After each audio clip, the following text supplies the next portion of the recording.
তো হাসিনা সরকারকে স্বৈরাচার বলি, দ্ব্যর্থহীন ভাবে বলি, সেটার সঙ্গে যদি আপনি একমত হন তাহলে definitely Hasina is a better স্বৈরাচার। আচ্ছা, আমি খুব মনোযোগ দিয়ে প্রধানমন্ত্রীর সংবাদ সম্মেলন দেখি, তার একটা বড় কারণ হচ্ছে বিনোদন।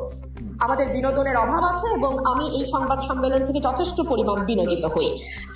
বিনোদনটা এ কারণেই যে একটি ছোট্ট মিষ্টি প্রশ্ন, যে প্রশ্নটি আসলে প্রধানমন্ত্রীর অত্যন্ত মনোভূত হবে, এরকম একটি প্রশ্ন করবার আগে দীর্ঘ সময় ধরে প্রধানমন্ত্রীর নানা রকম প্রশংসা করা হয়, এমনকি আঞ্চলিক ভাষায় মানে আমি আসলে বলেই ফেলি, এই বেডির সময় ফসল ভালো হয়, এই মানুষটি ম্যাজিক ব্লেডিং, এই ধরনের কথাবার্তাও খুব চমৎকার ভাবে বলা হয়। এবং আপনি অস্বীকার করবেন বলে আমার মনে হয় না, ওই সময় তো ক্যামেরায় ওনার ফেস ধরা থাকে, ওনার যে উচ্ছ্বাস, আনন্দ, চাপা গর্ব আমি দেখি, তাতে আমার মনে হয় চাহিদা যোগানের একটি চমৎকার আয়োজন সেখানে হয়। একটা কথা খুব স্পষ্ট, প্রধানমন্ত্রী যদি সত্যি সত্যি না চাইতেন যে এই স্তুতি স্থাবকতা চলতে থাকুক, তাহলে কারো ঘরে দুটা মাথা নাই যে সেই স্তুতি করবে।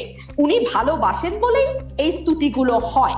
এবং প্রশ্নগুলো আপনি লক্ষ্য করবেন, ধরুন যখন আমাদের একজন শীর্ষস্থানীয় পুলিশ কর্মকর্তার দুর্নীতি নিয়ে পাতার পর পাতা রিপোর্ট প্রকাশিত হলো, আইনজীবীরা দুদকে গেলেন, আইনজীবীদের মানে বিষয় আমলে নিয়ে দুদক তদন্তেও নামলো, প্রধানমন্ত্রীকে নিয়ে তো এই প্রশ্ন করাই যেত। কেন করা যেত আপনি প্রশ্ন করতে পারেন, যেটা তো আসলে প্রধানমন্ত্রীর দায়িত্ব না, এটা দুদকের দায়িত্ব, পুলিশ আইন শৃঙ্খলা রক্ষাকারী বাহিনীর দায়িত্ব, উনি কেন এটার মধ্যে কথা বলবেন?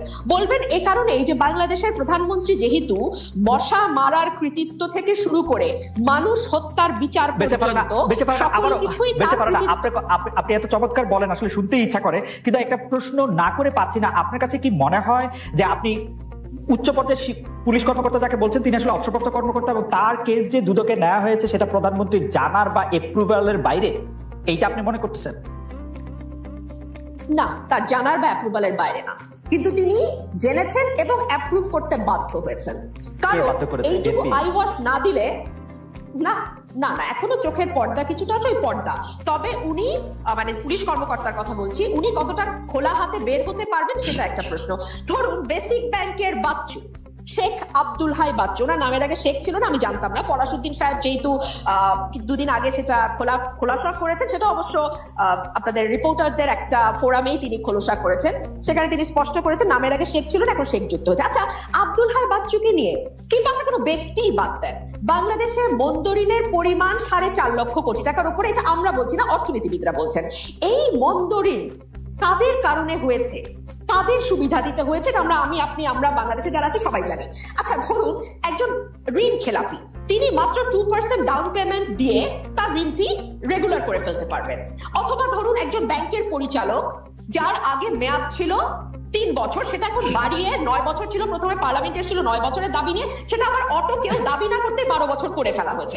এইগুলো নিয়ে কি ওনাকে প্রশ্ন করা যায়? আজ পর্যন্ত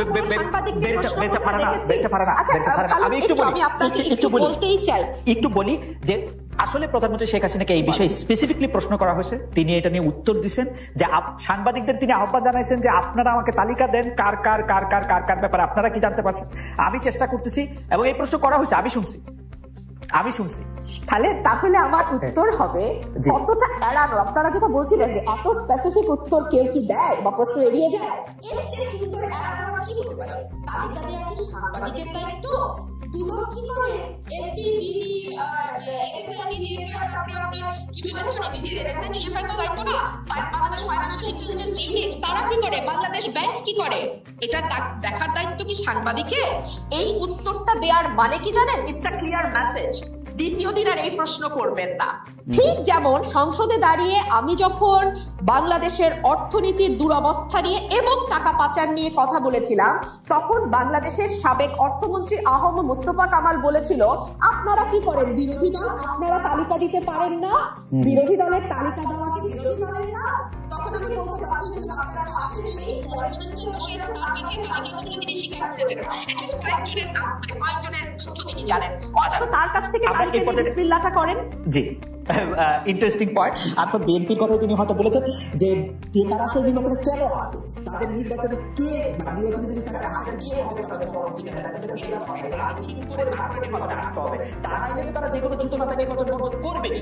দেখলাম চ্যানেল 1 বন্ধ হয়ে যেতে দেখলাম, দিগন্ত টেলিভিশন বন্ধ হয়ে যেতে দেখলাম, আরো কিছু কিছু চ্যানেল আমার স্পষ্ট মনে পড়ছে না, রিসেন্টলি নেত্র নিউজ বাংলাদেশ থেকে দেখা যায় না। দেখুন কোন তথ্যটি সঠিক, কোন তথ্যটি ভুল, কোন তথ্যটি বিভ্রান্তিকর, কোন তথ্যটি সঠিক, এটা আসলে আপনি আইন করে বা মিডিয়া বন্ধ করে কখনো করা যায় বলে মনে হয় না। সম্ভবত এটি করবার সবচেয়ে ভালো উপায় হচ্ছে মানে ভুয়া তথ্য বা যেটাকে বলা হয় ফেক নিউজ, সেটা নিয়ে এখন খুব আলোচনা হয়, সরকারের মধ্যেও প্রায় শুনে এই কথাটি, ভুয়া তথ্য, গুজব ছড়ানো ইত্যাদি ইত্যাদি। এইটার এখান থেকে বেঁচে যাওয়ার বা এখান থেকে বেরিয়ে আসার সবচেয়ে আমি বলবো যে গ্রহণযোগ্য মাধ্যম হচ্ছে মুক্ত গণমাধ্যম। আপনি গণমাধ্যমকে স্বাধীন করে দিন, আপনি তাকে লিখতে দিন, তাকে তথ্য প্রকাশ করতে দিন। দেখুন প্রধানমন্ত্রীর প্রেস কনফারেন্স নিয়ে আজকে আলোচনা শুরু হয়েছিল, একটা ভেরি কমফর্ট জোনে বসে যেই মানুষগুলো আপনার সামনে হাসি হাসি মুখ করে বসে, প্রথম সারি, দ্বিতীয় সারি, তৃতীয় সারি, এর পরের সারি, প্রতিটি মুখের মধ্যেই তার বক্তব্য লেখা আছে। সেই লেখাটা আপনি আমি যেমন পড়তে পারি, প্রধানমন্ত্রীও পড়তে পারেন। সুতরাং তিনি ভেরি কমফর্ট জোনে থেকে শুরু করেন তার যাত্রা।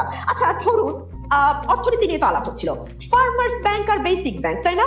এই ফার্মার্স ব্যাংক নিয়ে আমি কি বলছি সেটা তো একটা বিরোধী দলের কর্মী, অনেক কথাই বলি, বাদ দেন।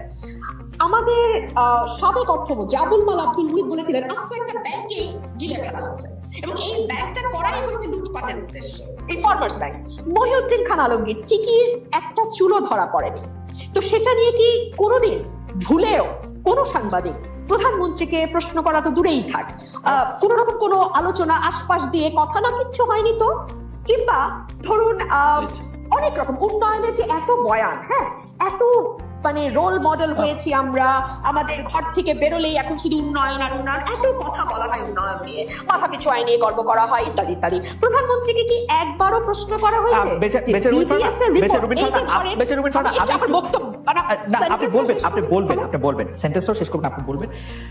আপনি সংসদ সদস্য ছিলেন, সংসদে আপনি 4 বছর থেকেছেন, আমি দায়িত্ব নিয়ে বলছি, আমি জেনে বলছি, আপনার বক্তব্য প্রধানমন্ত্রী শেখ হাসিনা উপভোগ করেছেন। আপনি তাকে তীক্ষ্ণ ভাষায় সমালোচনা করেছেন, প্রশ্ন করেছেন, আপনাকে যেন যথেষ্ট পরিমাণে সময় দেওয়া হয় সেই জন্য তিনি চিফ হুইপদের নিশ্চিত করেছেন যে আপনি যাতে যথেষ্ট পরিমাণে সময় পান, এই মেসেজ যেন স্পিকারের কাছে যায়। এই কারণ তিনি হচ্ছেন যে মানে ব্যাপারটা কিন্তু আপনার কথা হচ্ছে তিনি খুব মানে আপনি যেটা বলছিলেন যে খুব মুগ্ধ হয়ে খুব একটা ফেভারেবল পজিশনে বসে, ব্যাপারটা কিন্তু এরকম না। এবং আপনি যে কথাগুলি বলছিলেন আমি শুধু মন্তব্যটি করে রাখি, সেই প্রশ্ন করা হয়েছে ফার্মার্স ব্যাংক নিয়ে, তাকে প্রশ্ন করা হয়েছে মহিউদ্দিন খান আলমগীরকে নিয়ে প্রশ্ন করা হয়েছে, এই প্রশ্নগুলি তাকে করা হয়েছে আসলে। তাহলে আপনি যদি আমার বাক্যটি শেষ করতে দেন তাহলে কি সুবিধাটা হয়? মনে থাকে ধরেন আমি ভুলে গেছি, দীর্ঘ আলাপ করেছেন তো আমি আমার কি বাক্য বলতে গেছিলাম ভুলে গেছি, আপনি এই মুশকিলটা হয়। যদি বাক্যটুকু শেষ করতে পারলে তখন একটু সুবিধা হয়। আচ্ছা আমি একটু ছোট বাক্য ব্যবহার করলে সুবিধা হয়, বড় বাক্য হ্যাঁ উন্নয়নের বয়ান, জি উন্নয়নের বয়ান কি করব বলেন, আমার বাক্য একটু লম্বা বাক্য, হ্যাঁ ছোট করে বললে আমার একটু ইন্টারাপ্ট করতে সুবিধা হয়, মানে বুঝতেই পারেন ফারহানা আমি আসলে বেতনই পাই এর জন্য। আপনি কেন জানি আমার কথাতে ইন্টারাপ্ট করতে খুব ভালো লাগে। না কারণ এর একটা কারণ হতে পারে যে নাইম বাইরে যে আমি ইন্টারাপ্ট করতেছি এটা আপনি শুনতে পাচ্ছেন না, এটাও হতে পারে, মানে এটা টেকনিক্যাল একটা ফল্ট আমাদের আছে। খুব ভালো শুনতে পাচ্ছি। Okay please continue, please continue. উনাকে আপনি কোনো প্রশ্ন করেননি, পরের দফায় 2 দফায় কোনো কোশ্চেন করেনি, প্লিজ এটা আবার দেখেন আবার একটু আপনি। ঠিক আছে, উন্নয়ন নিয়ে দীর্ঘ বয়ান আছে এবং তার যে বক্তব্য তিনি দিয়েছেন সেখানে তিনি এক জায়গায় দাবি করেছিলেন মাতৃমৃত্যু, শিশু মৃত্যু এবং গড় আয়ু 3টি বেড়েছে।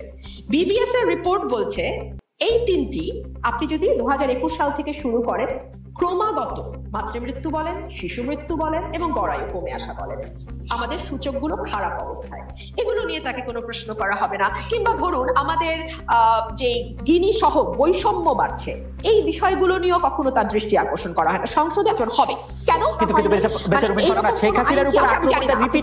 শেখ হাসিনার উপর আক্রমণটা রিপিটেড 15 আগস্টের পরে 21 আগস্টের পরে কোটালীপাড়া পরে অনেকগুলো আর কি।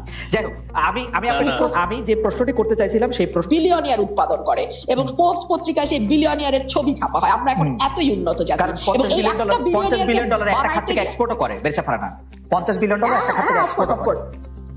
নো ডাউট $50 বিলিয়ন একটা খাত থেকে এক্সপোর্ট যে দেশে হয় সেই দেশে বিলিয়নের আরো 3 গুণ থাকে। সেটা বাড়াতে গিয়ে আমাদের বৈষম্য যখন 4.49 গিয়ে থাকে, তীব্র বৈষম্য হয়, সেই জায়গাগুলোতে যদি ফোকাস করতেন এবং একটা সুষম উন্নয়ন নিশ্চিত করতেন তাহলে ভালো হতো।